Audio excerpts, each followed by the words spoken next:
Number 2, ఇందులో ఎంతమందికి mountain trekking అంటే ఇంట్రెస్టో చెప్పండి. నాకు ఇంట్రెస్టే, ఎక్కమంటే భయం అనుకోండి, అది వేరే విషయం. సో భూమి పైన ఉండే కొండల గురించి అందరికీ తెలుసు, కానీ నీటిలో ఉండే కొండల గురించి మీకు తెలుసా?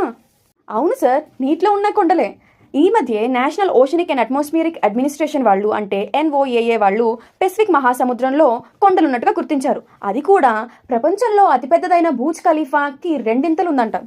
ఇది నీటి మట్టం నుంచి 7,874 ఫీట్ల కిందన 5,249 ఫీట్ల హైట్లో 14 స్క్వేర్ కిలోమీటర్ల వ్యాప్తించుందంట. ఈ విషయాన్ని సముద్ర శాస్త్రవేత్తలు ఎలా తెలుసుకున్నారంటే, సహజంగా సముద్రం యొక్క లోతును తెలుసుకోవడం కోసం కొన్ని రకాల శబ్దాలను పంపిస్తారు, అంటే కొన్ని సౌండ్ వేవ్స్ని పంపిస్తారు. ఈ సౌండ్ వేవ్స్ ఎంత టైంలో వెళ్తున్నాయి, ఎంత సమయంలో తిరిగి వస్తున్నాయి అనే దాని ఆధారంతో లోతును లెక్కిస్తారు. అంటే పరీక్షలు చేస్తున్నప్పుడే ఈ విషయం బయటపడింది. ఆ సౌండ్ వేవ్స్ ఒక చోట ఒక రకంగాను, ఇంకొక చోట ఇంకొక రకంగాను అలాగే వస్తున్నాయంట. దాని ఆధారంతో కింద మౌంటైన్స్ ఉన్నాయని ఐడెంటిఫై చేశారు.